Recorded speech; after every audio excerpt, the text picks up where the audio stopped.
My name is Brian Booten. I'm the director of the Albemarle Pamlico Sounds program for the Nature Conservancy out here on the Outer Banks. This is Brian Booten's office, a place on the Outer Banks called Nags Woods Preserve. We have about 1,400 acres of deciduous maritime forest here. This is the best example of deciduous maritime forest that we have on the east coast of the United States.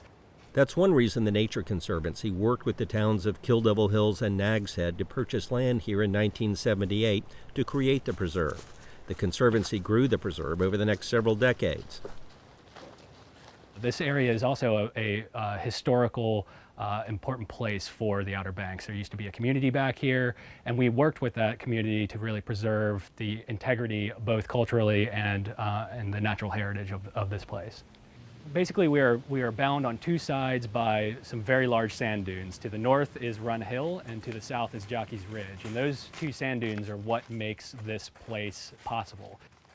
The two big dunes help protect these woods from the beating they might otherwise take from hurricanes and nor'easters. Smaller dunes in between are the forest foundation. And so we've got a mix of swamp forest in some areas. We've got some tree species that you don't see anywhere else outside of the Piedmont in here. The woods are home to 500 species of plants, 50 species of birds, 28 species of reptiles, 15 species of amphibians, and a few warm-blooded creatures like bobcat and deer. There are lots of ponds in the preserve, some carpeted with duckweed and some not. There's a little bit of everything in these woods, and you get a lot of topography, which is something that you don't get much on the Outer Banks.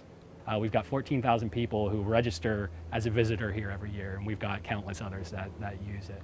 We've got visitors that come from pretty much all 50 states and about 20 or so countries every year. Most people come for a hike.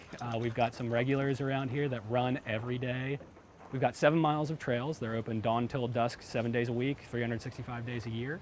And we have both pet-friendly trails as well as some more strenuous trails, some that actually kind of feel like you're in the mountains when you're walking up and down the sand dunes. There are ADA accessible trails too.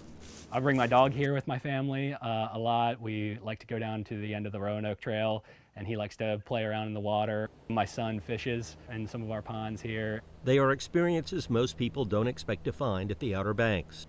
Everybody comes here for the beach, and this is one of those hidden gems that shouldn't be so hidden. Booten says people who find this gem are often surprised. It's almost a daily occurrence for visitors who come into the preserve. They say, "Oh wow, I never knew." Well, now they do, and Booten wants them to enjoy Nags Woods Preserve as much as he and his family do. I just want people to be able to come and enjoy this place and get a little sense of serenity out here in the hustle and bustle of all that goes on the Outer Banks.